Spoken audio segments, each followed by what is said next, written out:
here, and we'll make room for people as they come in. Welcome. We're so happy to have you here. My name is Katia Albright, and I am the director of the Nevada Career Studio, which is where you are. Here, we are here to help you in any way that you need for finding jobs and internships, anything like that that you may need help with. Thank you for coming to this panel. This is part of our series of Life After UNR. So we're happy that you're going to be graduating and moving on and planning ahead. Without further ado, I'm going to turn it to our lead career mentor, Ramesa Noman, who's going to lead and be the moderator for this panel. And she will introduce the panelists, including Laura Lynn, who is coming in from Vegas for us. Thank you, Katia.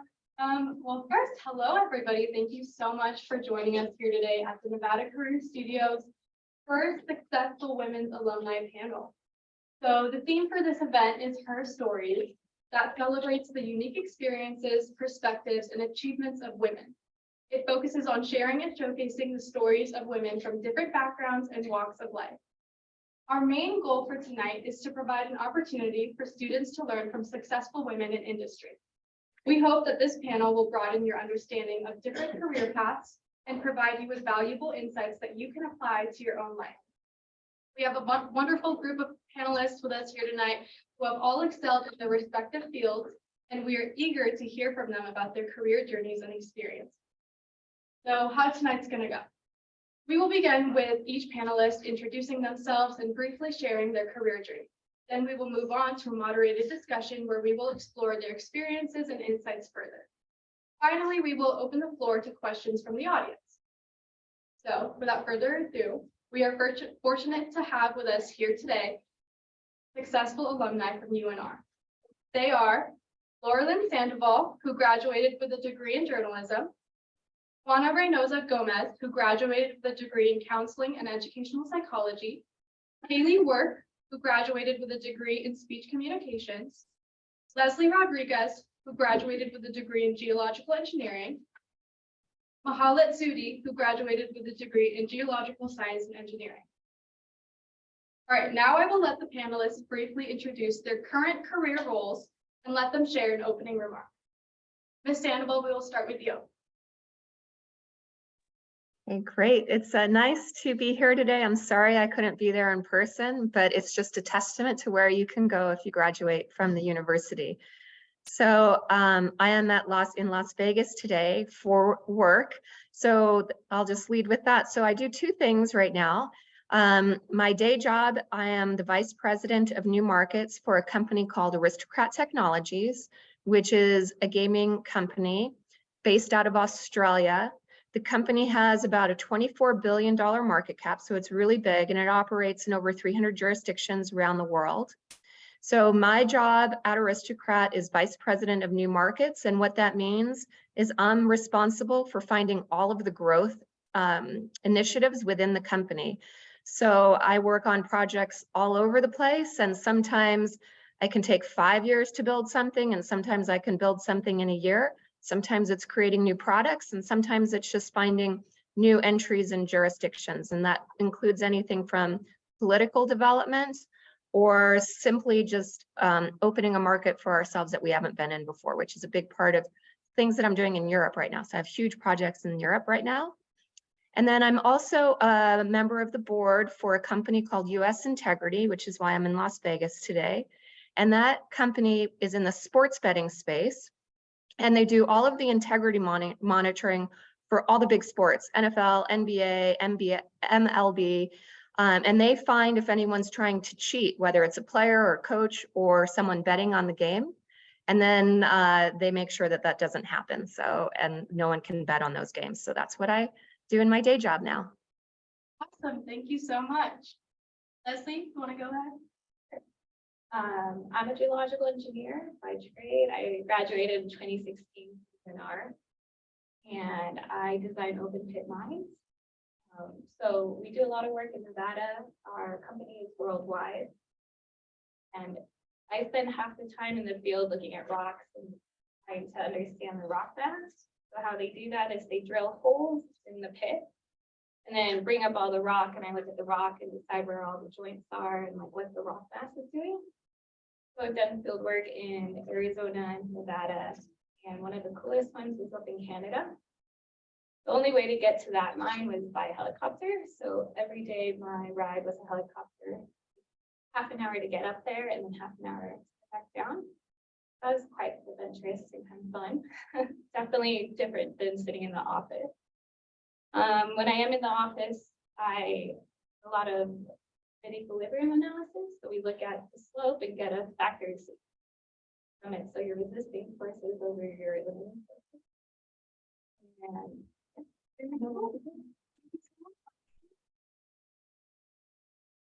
work.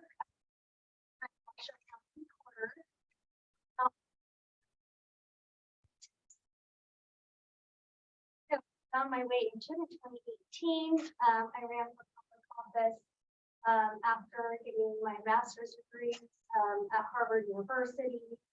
That was after working in the big tech sector for a number of years following graduation from UNR in 2011. So now I am part of many Nevada organizations that have to do with fiscal responsibility as it relates to county governments.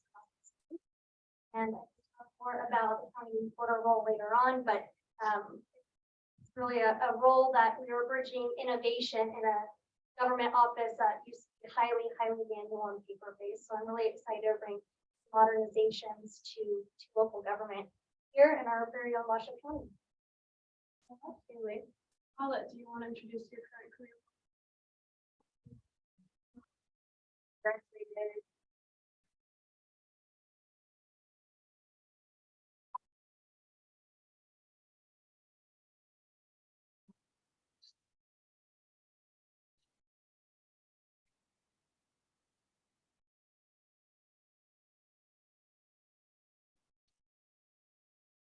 that I went so I went into the private sector where my current role is as a geological designer. So with that, I do similar things as Leslie, working at rocks outside, wonderful weather. And I also like the balance of office and field work. The coolest place I've been to would be Cupertino, California. They have a mine out there, which was crazy for me to find out because Silicon Valley didn't think there was a mine in the middle of the city, but there was, and so that was pretty cool. Oh, thank you so much. Juana.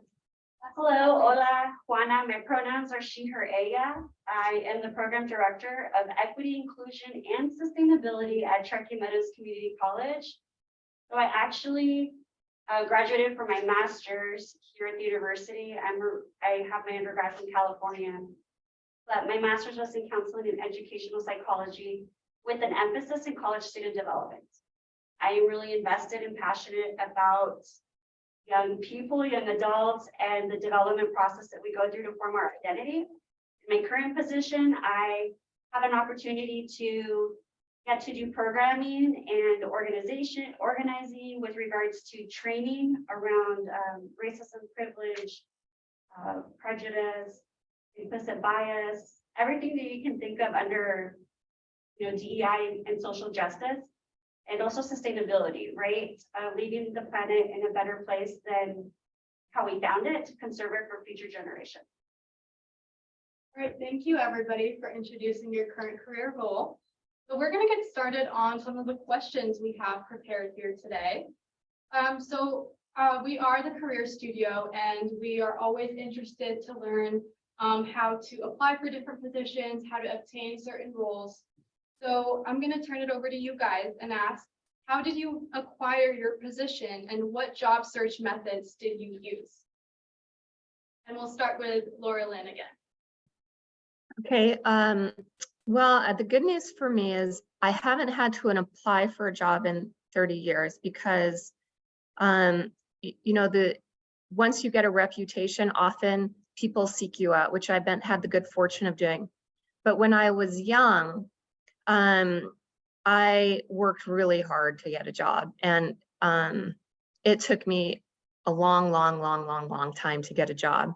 So my first few jobs out of college were prep cook. I sold china and crystal, and I was a secretary at a film storage company. So there were 3 jobs that I had before I got my first corporate job. And for me, I knew I wanted to work in a big corporation, and I knew that I wanted to work in an international company because I didn't even have a passport until I got to college, and I really wanted to travel the world. So that was important to me. So when I was looking for my first job, it was really, really hard to find one. And I was hand carrying my resume to every advertising agency, every marketing company, every entertainment company in Los Angeles, because I'm from Los Angeles and I went back home there. And no one was offering me a job, much less an interview. And so then I started writing to companies in Reno because I had gone to college in Reno. And so I knew about some growing companies in Reno. And they didn't really want to talk to me either. So I would send my resume to the head of human resources, and then I'd call him, but I never would get a phone call back. But I also at the same time sent my resume to the president of the company, and I would send him articles and I would fax him. And this went on for a full year. And his secretary, now administrative assistant, I call them, said, "I'm so tired of this girl bugging me. Will you just interview her and get her out of my hair?" And so they interviewed me, and lo and behold, they offered me a job. And so what I'll say with it is this: for me to get my first job took me over a year to get my first interview when I was sending out resumes. So what I would coach you on is, don't worry if it takes a long time, just don't give up, because you know, if I hadn't done it for a year, I don't know what I'd be doing today. I definitely wouldn't be doing this. Thank you. Yeah, I guess we can all learn from that story that it takes hard work to get a job, and it's not easy. So Leslie, do you want to talk a little bit about that? Sure. Well, I started doing geological engineering and didn't know really what I could do. So I went to the career fair, STEM one. Was asked around if anyone had internships. And I found out that a lot of people don't actually hire geoengineers. So I went to the mining booth. Like, oh, I could do mining. Like, I don't know. I don't really know anything about it. And I went to one booth and the guy said he did have internships, and I was more than happy to apply. And then I asked him where I could go. So he put at South Dakota, Nevada, or Alaska. I was like, Alaska, yeah. Sign me up for that one. So I got a phone interview the following week, and he's like, what's your experience? Well, I work at Wingstop. Man, that's about it. And luckily he decided to choose me. And by then, starting May, I went up to Alaska, up to Juneau to work at an underground gold mine. So that was pretty crazy. First time moving out, and the way to get to the mine is a half-an-hour boat ride, and then a half-an-hour bus ride on the deserted island. Live at the mine, work 8 days straight, 6 days off. So on my days off, I'd go explore Alaska and a bunch of glaciers, climb up mountains. The work was really interesting. It felt like Indiana Jones. I just get in a car and they're like, okay, we're going underground. I'm like, okay, that's great. Awesome. Go to your career fair, guys. That's the message here. Yeah. Then my second internship, I did the same thing. Went to another mining company and told them about Alaska, and they're like, oh, okay, first we're gonna hire you. So I lived in the middle of nowhere in Nevada, which was an open pit mine. It was called Round Mountain. It was definitely different. Coming from Alaska, it's super green, and then coming to Nevada, it was pretty desolate, but still a good experience, and I learned a lot. So then someone actually came into my class and talked about this company called Golder. And I was like, oh, consulting. That sounds a little bit more fun to me. Then I can work at different mines and not just stay at the same place. I realized I don't really want to live where the mines are. So that's why I chose consulting, was because I get to work on a bunch of projects all over the world. And usually get to travel with them. Thank you so much for sharing that story. Okay, so my story is very similar to Laura Lynn's, and when I was a student here, it was right during the recession, the economic recession, 2008. Family members were losing jobs left and right, friends, people in all industries were losing jobs, and it's terrifying as a student because I kept thinking, what's going to happen to me? And how am I setting myself apart? And I started having all these thoughts, right? I think thoughts that, women and others all struggle with. Like, am I going to be qualified? Am I going to, who's going to hire someone who gets out in 2-3 years with a degree? And, when there's all these other industry specialists that just lost their job, they're going to be going back into the job market too, right? So folks said, oh gosh, we're all going to be competing. And we didn't know what was going to happen at that time, but it was dire for many, many families.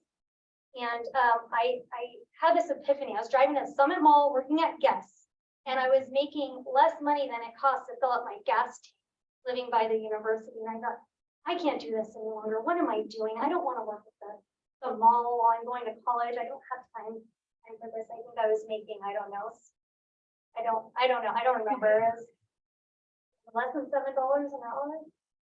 Anyway, yeah. Anyway, and I thought, gosh, what do I know well? There's not a lot, right? I mean, I'm still in my undergrad. There's not a lot of things I know really well. My stepdad loves golf. He watched Golf Channel all the time. Guess what? Reno had that PGA Tour event. Do you remember the Barracuda Open? Well, it's still here. It's now, I think, California officially now. But I went to that golf tournament several years growing up because I had family in Reno. So one day I called the operations director and I just said, hi, you don't know me. My name's Kaylee. I'd like you to hire me. And there was this moment of silence where he laughed, and I held my silence. And then he went silent. He said, well, I guess I'll meet you on Monday. And I met with him and I agreed to, a short-term unpaid internship, but I felt better knowing that I was working towards something and building my resume, even if it was for $0 for a temporary time. And so that was really powerful for me because it gave me kind of a way to level up and also highlight my experience. I ended up working there for 3.5 years. It's still to this day one of my favorite jobs. I loved it so much. As an operations manager, and I manage all the volunteers, and it was terrific. Love that. And then I only left there. I probably would have still been there, but I only left there because I was on campus attending a class my senior year, and I saw in the business building this little, hey, meet Microsoft. They're coming on campus, do a meet and greet. They're hiring interns. I thought, oh no. I talked to one professor. I'm like, can I switch my class? Can I miss class? But I really want to attend this. He said, oh, sure, go for it. And Jeff Marshall stood up in a room similar size to this. He gave a spiel on what Microsoft is looking for in their internship. And that year, they took the largest amount of UNR undergraduates, a class of 13, intern with them that year. And I stayed with them for 8 years after that. So definitely keep your eyes peeled for opportunities that the campus offers. You'll never know when you can jump on one of those. Thank you, Kaylee. Wonderful story. My career journey started actually as a volunteer as well. That was a good way to get my resume built. So I was actually a volunteer with the American Red Cross, and I ended up bringing that club to the university. So I had a leadership role on that, and it helped me with my communication skills, working with others. Then soon after that, I decided I probably should get something in the geological engineering field, and so I started working at the Bureau of Mines and Geology. All I did there was organize maps all day, and I learned how to read maps. So that was kind of my beginning of my career. And then soon after that, I started working with Lead Corps over summer, and I was working at a remote location, Hawthorne, Nevada. That was definitely a learning experience, and I quickly realized I didn't want to be pigeonholed in an environment like that. I enjoyed going out to get a drink after work or grabbing sushi, and like the closest sushi was miles and miles away. And so, then fast forward to after graduating, the pandemic hit, and I could also relate to your situation where it was just, everyone was losing their jobs. There was a shutdown and there was nowhere to apply to jobs. And so I didn't find a job for about a year after that. And during that time, I just kind of tried to focus on what kind of career I envisioned for myself. And then I found NDOT to be a secure job, and it's a public job. And so that definitely became like a safe choice for me at the time. And I worked there for about a year. Then after that, I changed to, I wanted to do more field work. So I went into consulting, where I'm at now. And I would say it's definitely a good balance. I'm finally where I kind of want to be with my career. So my little advice for that is just to not give up, like the other lady said, and just keep on pushing through. Thank you, Mahala. And lastly, Juana. So my trajectory has been a little odd. I've worked in higher education for over 20 years. I'm probably one of the panelists. That's okay. I live in my space. I worked at a California State institution, previously recruiting, and I moved out to Nevada during the recession, early 2000s. I don't even know if any of you were born then. But, and I moved to Nevada to recruit. So I recruited here for the university for a couple of years, and I completed my master's during that time. So it took me a lot longer than probably the traditional student. It took me 4 to 5 years working and traveling. Most recently, I had been at the university here for 17 years, and I just transitioned to Truckee Meadows Community College. So I was looking for jobs. I wasn't looking to apply out of state. I like where I live. I'm a homeowner. I'm invested. I'm involved in the Nevada Alumni Council. Like, I am legit like sold on staying here and really just looking at my options around here. And I applied for the position at Truckee Meadows. Prior to that, I was here in the College of Ag, Biotech, and Natural Resources for like 10 years doing recruitment, retention, advising. So this was a career shift for me, an identity shift, because the University of Nevada, Reno was so much part of my identity as an employee. Like, my people are here, my community is here, a lot of my friends are here.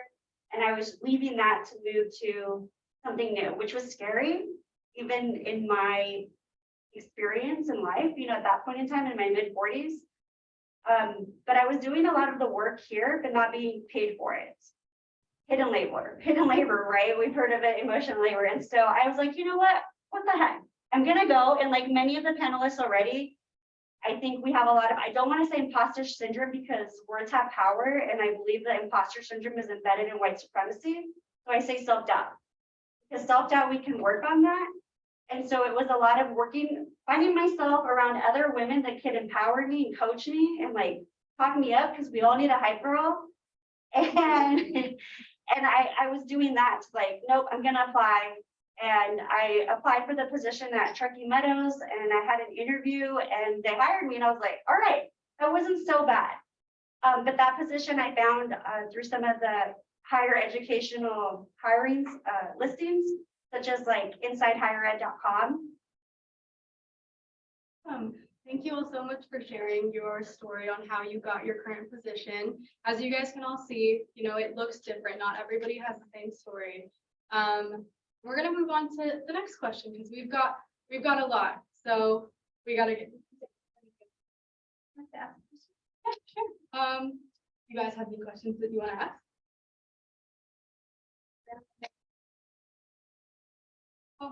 Oh.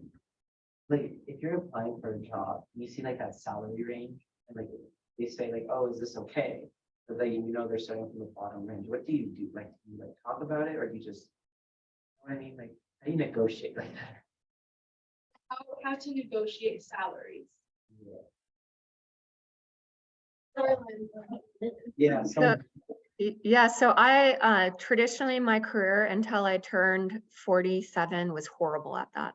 So I'm a perfect person to talk about this, but I will say, like, so in salary range, right? So when you go to state institutions to find jobs, or if you go to large corporations, they do have mandated salary ranges by the code that your job falls into. So as an entry-level job, there's going to be a range. A manager's job, there's going to be a range. A director's job, there's going to be a range. And increasingly, it used to be kind of like, I think I was hearing a little bit before, you know, some people will get a special favor and get outside of the range because some special reason. But I think what you find today is there's a range, right? And most companies, I know our company stays definitely in that range so that there's parity.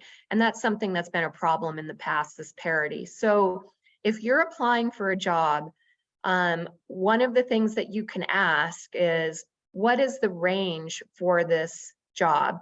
And, you know, it depends where you're coming in and your experience. So let's say you're applying for a job as a salesperson. I'm making this up.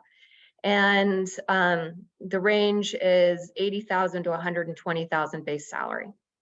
And you ask them what the range is, and they say 80 to 120. What they'll look for is your experience. So let's say you worked at Gap, you know, you have some sales experience, you know, and so what you can negotiate on is your experience and the value that you're adding to that job within that range. So that's what I would say about that.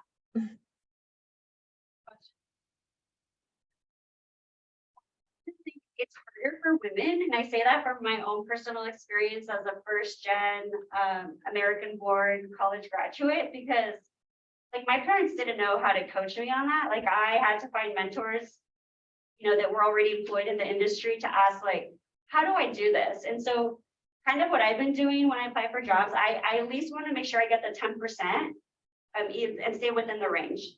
And it's really hard sometimes, right? Because we have to sell ourselves, like we have to market ourselves, but then that's like when you hype yourself up and you get your hype girl to hype you up, because you're worthy.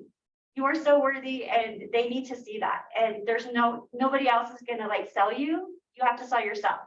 And so being able to be bold and show up in that space and place, and you know, be honest and ask, like, I was hoping to get a 10% increase, you know, and so then that's where the negotiation starts to happen, if they can do it or not, and you know, if they can go back and make things happen. Because if they really want you, they're going to see what they can do.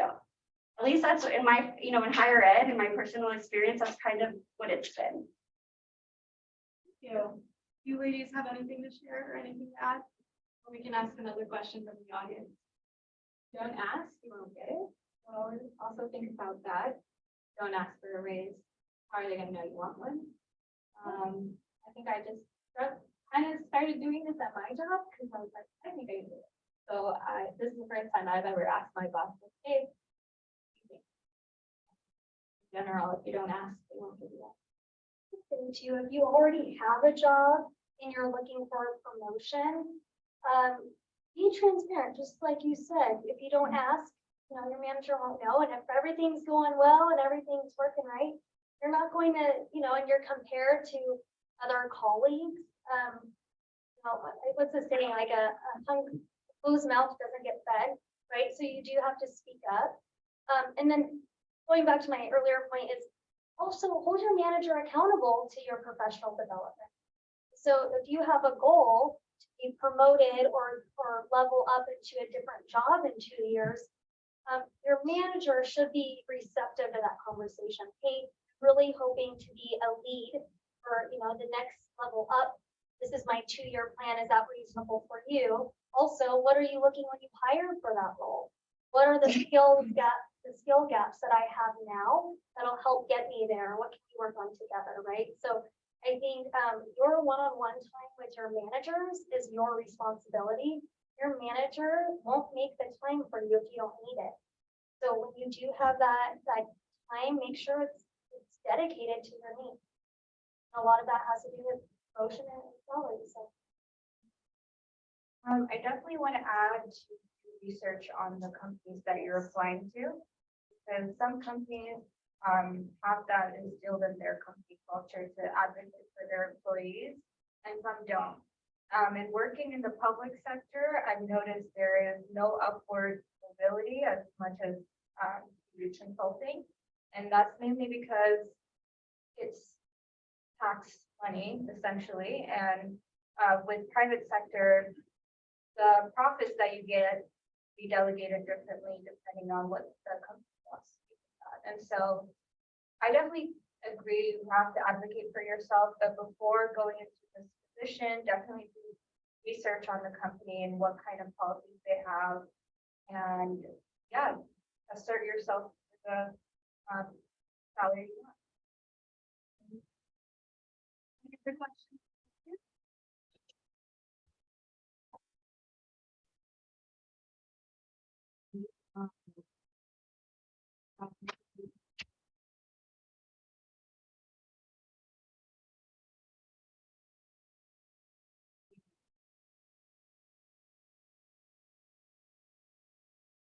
Just to repeat that question, how do you manage work-life balance as a woman in particular? I'll share.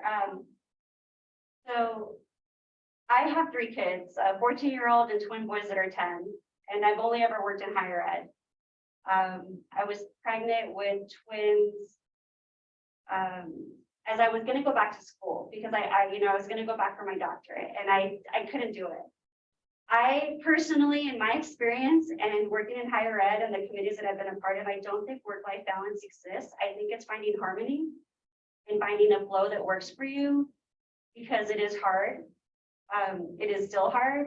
And I'm going back to school now for my doctorate that I didn't do 10 years ago, and it's hard managing it all. But I think it's just setting boundaries. That's what I've learned over time, is setting boundaries of when I'm going to allow myself to work. Does that mean I check email after hours or not? Sometimes I do, I'm not gonna lie.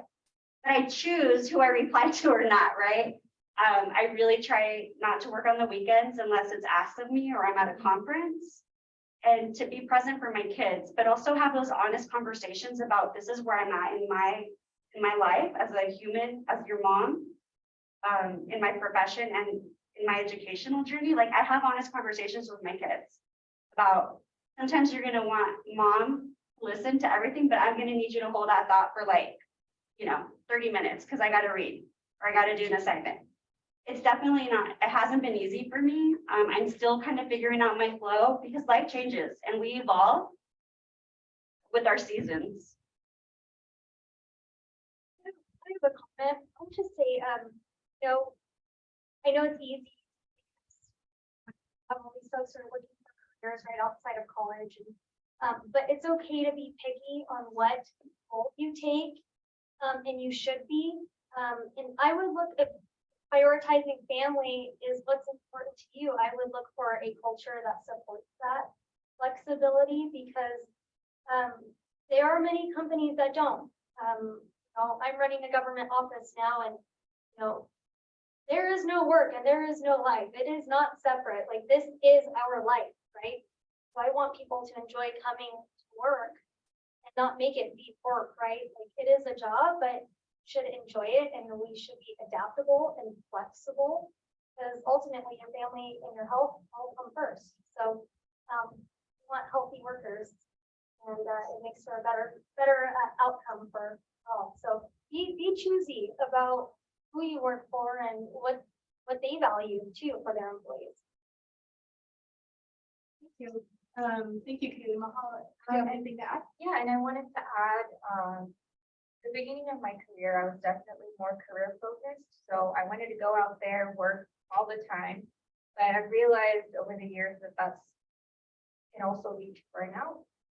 And right now I don't have a lot of commitments in my life, but I'm already starting to think of how I can make this work-life balance thing work.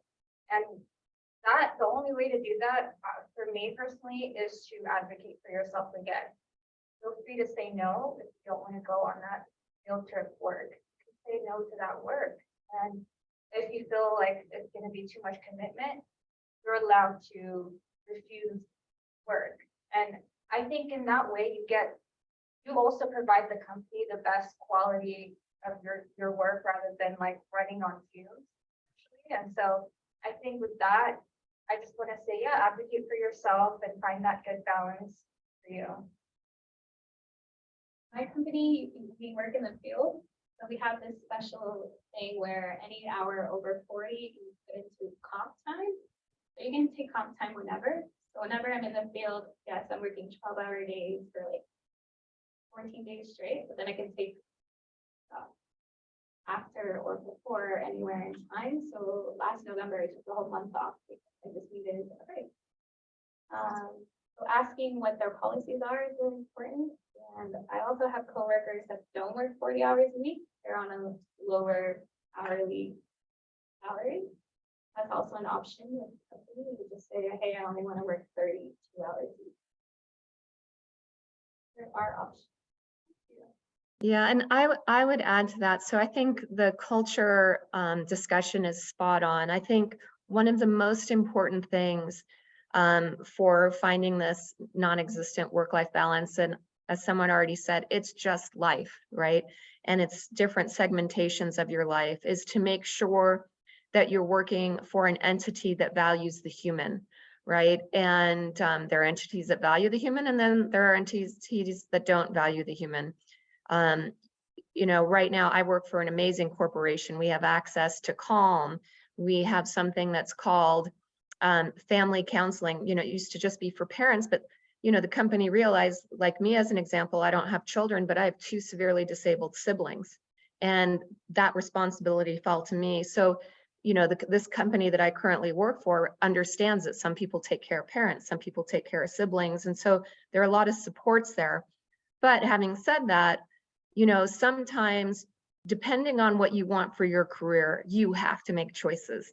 And the idea that you can have it all the time is maybe not going to happen frequently. It does happen, but it may not happen all the time. You know, one of the panelists moved to Alaska. That was a big deal to move to Alaska. You know, in my first 10 years of my career, I lived in Reno, I lived in Las Vegas, I lived in Buenos Aires, I lived in Lima, I lived in Sao Paulo, I lived in Albuquerque, New Mexico. So, you know, there was a lot of moving around, and I thought, oh, that's just what happens early on in your career. But, you know, one of our top executives at our company, he just moved to Las Vegas, and he moved his entire family from Sydney, Australia, right? So there's always choices that you have to make, and that it's a question of what do you want for your life, and your life includes your work and your family. And, you know, how do you know, balance those is sometimes really difficult to do. You know, there were many times that I missed Christmas or Thanksgiving, but again, today, I have so much flexibility in my life because I made those choices early on because other people weren't willing to make those choices. So those are just things to consider too. You guys all for sharing your advice. Any other questions? Yes. Make it quick. So by the way, first of all, thank you for sharing all your stories. It's really cool to see all the professional insights. What is all the companies that you've been a part of, have they offered any opportunities to go back to school, get your master's or PhD? Congratulations, by the way, for going back.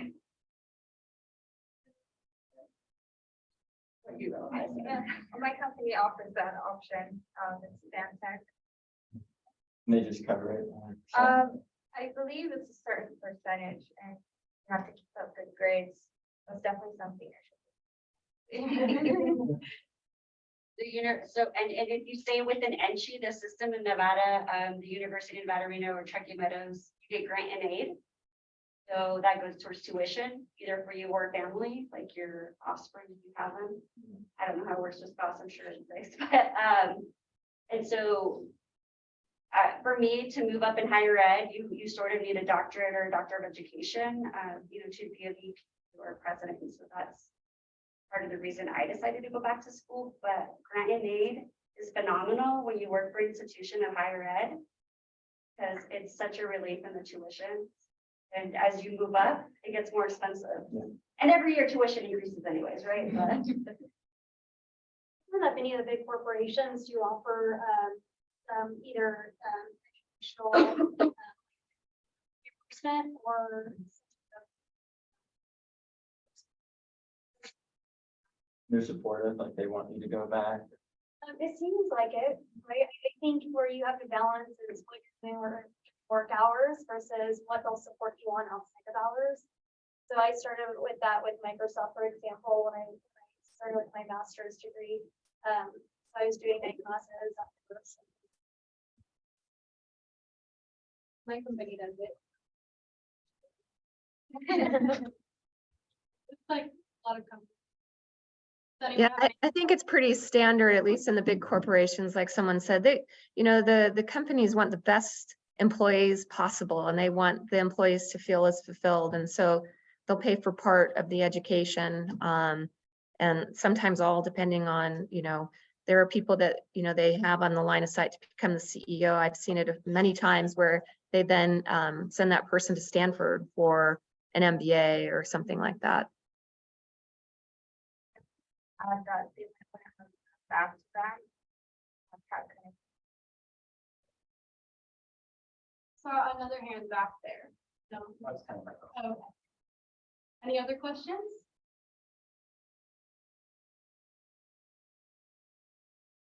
All right, well, we have a list of questions here that I can ask from. So what challenges have you faced as a woman in your field, and how did you overcome them?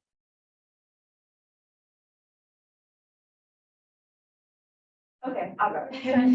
So when I first started in higher ed, I'm short, I'm Latina, and I wasn't taken seriously.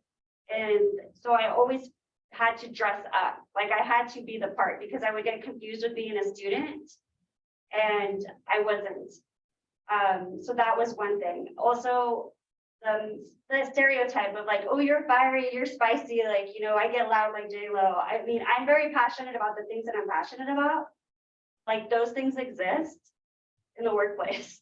Microaggressions implicit by people's, stereotypes of others. And so learning how to navigate the world in that and self-negotiating with myself in the spaces and places that I show up and what I'm willing to deal with and not, and when to speak up, right? The other thing too is boundaries. When I first started in higher ed, I was very close in age to college students. And so I learned early on, like, I'm not here to be your friend. Like that's a clear line, and that's very clear to me, and that anybody who ever works with me and for me, I set that up. And like, it's important to create these boundaries because they get blurred very easily. And especially when you're working with young adults.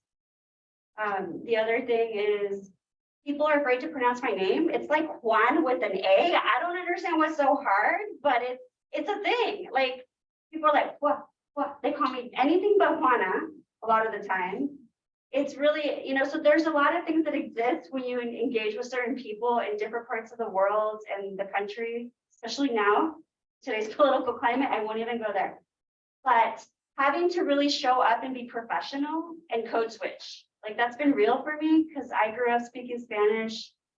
And I still speak Spanish at home with my immediate family, with my own family, but knowing how to navigate the spaces that you're in, and that's a thing. Would anyone else like to take that one? I guess all these is as an opportunity just to mention, as one thing I observed in some of the corporate space is there are some roles that are very evenly matched, men and women. And there are some roles that are more women versus men.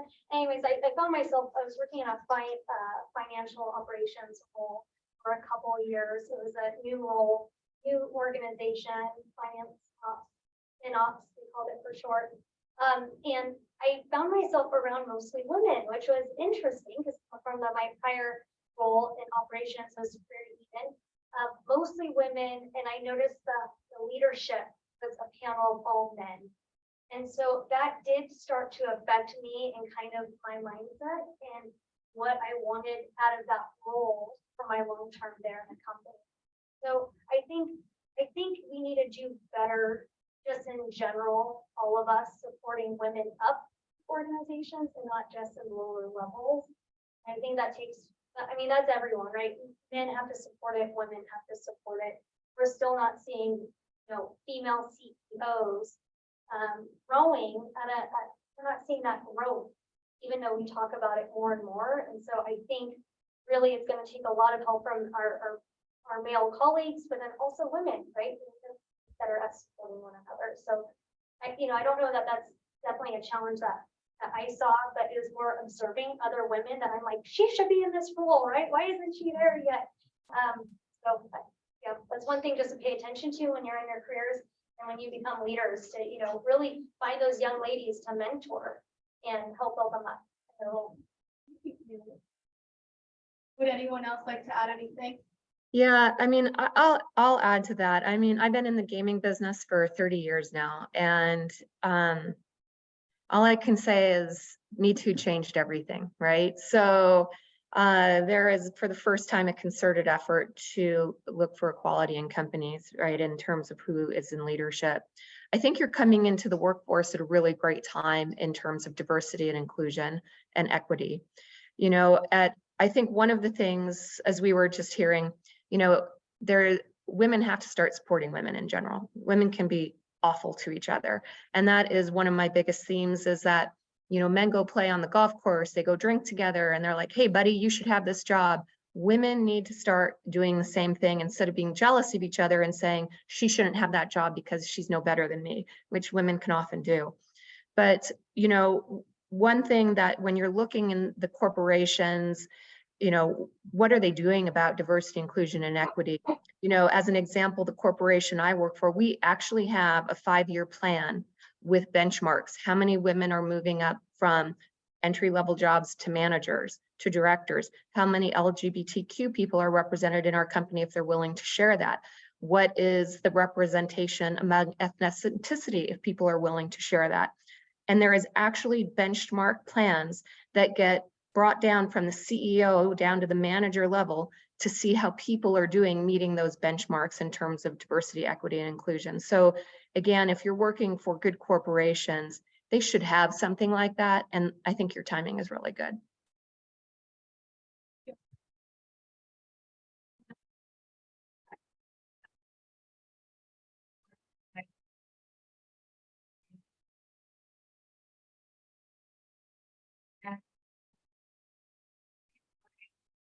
That is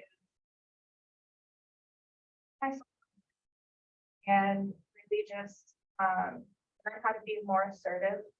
That was difficult for me in the beginning because I'm also 5'2" and I'm new to this stuff, so I don't necessarily have the full competence to speak on certain things. So talking to my drillers is one of the things that was difficult for me because they would have questions and I would just be like, I don't know. Then they would have to go seek another person to answer that question, which is typically another man that has been in that position. And he might not even know either, but they have more trust in that, I think, and they gravitate towards another taller guy around. And so for me, how I've kind of learned to navigate through that was just to educate myself. So I build my competence, then I build that confidence. And so I show up and give my drillers the answer that I know to be true and just trust myself to guide them and lead them. And so stepping into that role, I think, as they mentioned, comes through support and having your hype man. And sometimes that could be yourself and telling yourself, okay, I've done my studies, I can go and do my job properly. So I think as women, we do a lot of self-doubt, and that's what holds us back more than anything. And so working on your confidence will help you break through type of That's awesome. I want to add on to that. There's a study that was just released that when there's a job description and it has 10 things on the job description, if a man sees, and sorry, men in the room, but if a man sees that he fits 40% of those qualifications, he'll apply and he'll think he should get the job. A woman will generally only apply if she fills 100% of those.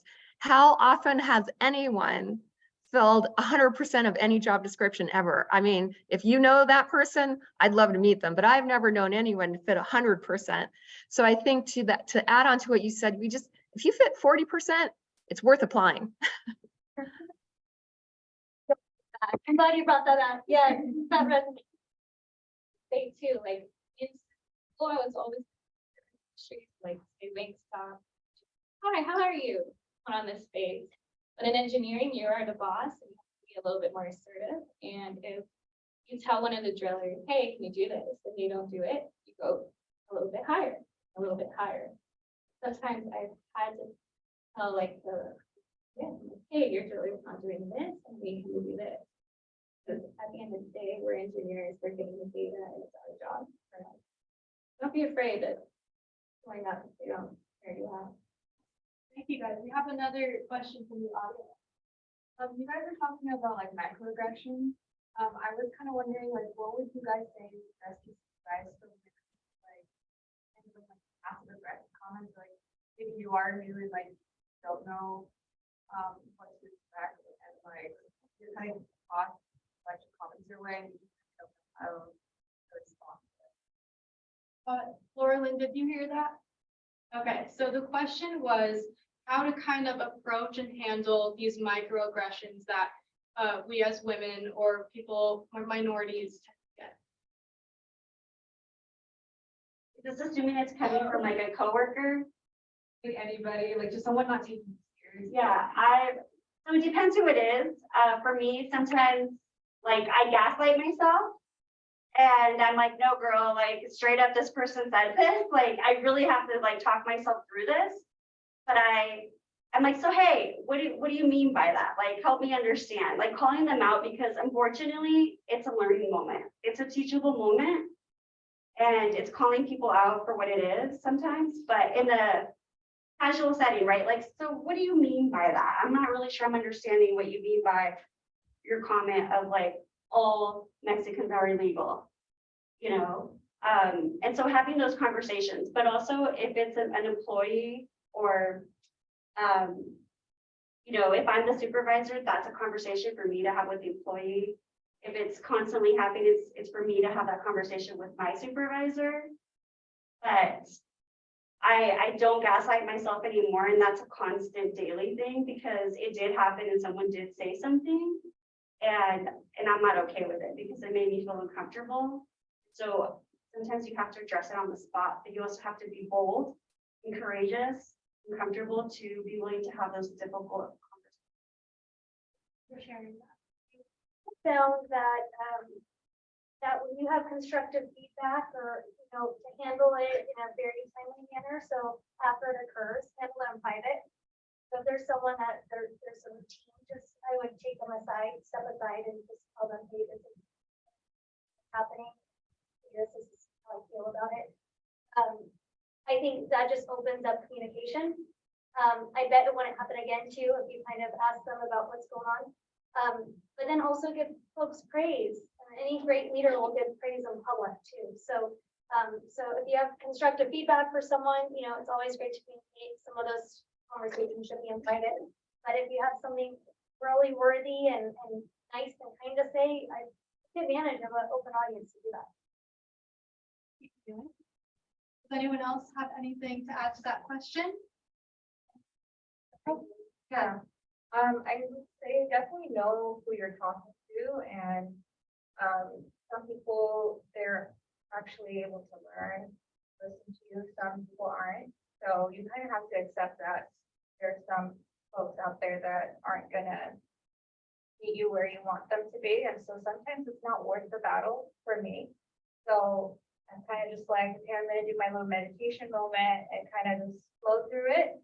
But if I do get the opportunity, like, oh, okay, this person seems like, you know, they can listen to me and change their perspectives a little bit.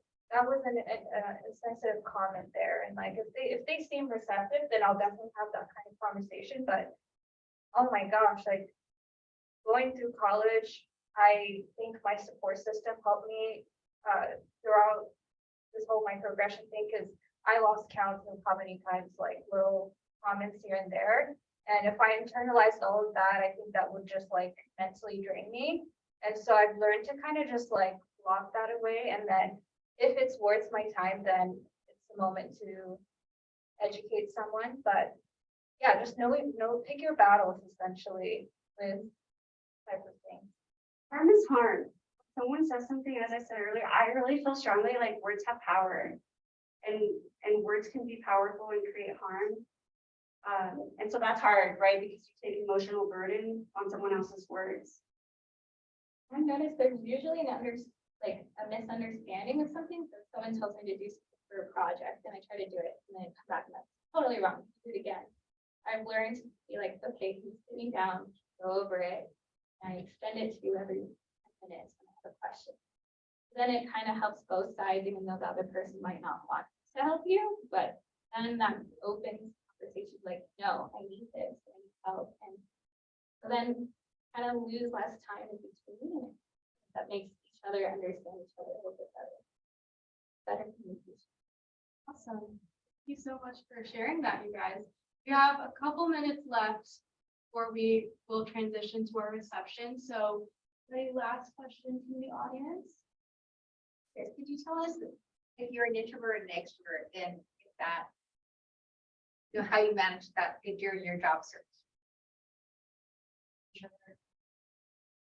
But I used to recruit, so I can talk to people about anything and anything. At the end of the day, I have to recharge. It takes a lot of energy for me, so I think I'm a trained extroverted. Like I can adapt to my environment, and I really have to hype myself up and talk to myself in the mirror and give affirmations before I go into an interview and be like, in Spanish, I would say like, I'm a chingona, like I'm a badass at speaking language, but like, I got this, like qualified, like I know what I'm talking about, like all these things, because sometimes we are our best hype person, and it just takes a lot of energy and knowing when to exercise it, and then just having time to recharge. So important. I would say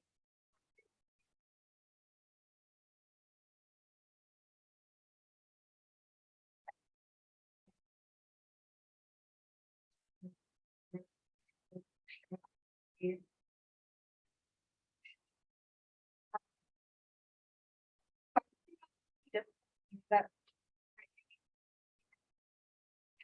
day, and sometimes I leave conversations feeling energized, sometimes I leave conversations feeling drained, because it's just draining sometimes. And so I think that yeah, just know yourself and give yourself time to get used to your environment.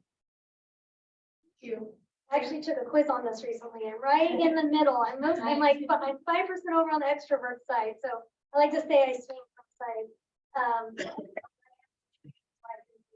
More introverted in situations where I'm really energized by people and this, I love people and that sort of thing. So I'm re-energized by people, but then also when you're surrounding yourself with people that give you a different kind of energy, that kind of makes you more introverted too. So yeah, I'm sure that definitely plays into career choices as well. I would say I'm more extroverted, but I hate public speaking, so there's that. Yeah, I think I'm good at one-on-ones. But big group. Well, I hate public speaking too, but I would say just know in your career, you're going to have introverts and extroverts, and everybody has talent. And I started as a total introvert. I didn't even know how to hold a conversation with people, but what I did have was guts and tenacity, right? And I think sometimes when you see people who are extroverts, you think, oh, they have the guts and the tenacity. But so if you're more of the introvert, the fact that you're putting yourself out there and going after it every day just goes to show how much tenacity that you have. And the more that you put yourself out there and the more tenacity you have to keep moving forward, little by little by little, you get better at not being so introverted. And it's interesting, they used to say, if you look at, people who got the bigger jobs, it's because they were more extroverted and they talked about what they wanted. But again, I think we're beginning to see people understand maybe you need a balance of personality types in leadership. So I'm definitely the introvert kind. Yeah. Thank you so much. All right, so it is now time for the reception. I just wanted to thank all of our panelists for being here and answering these questions so that our students can learn from you guys and your perspectives in your various industries. So students, if you want to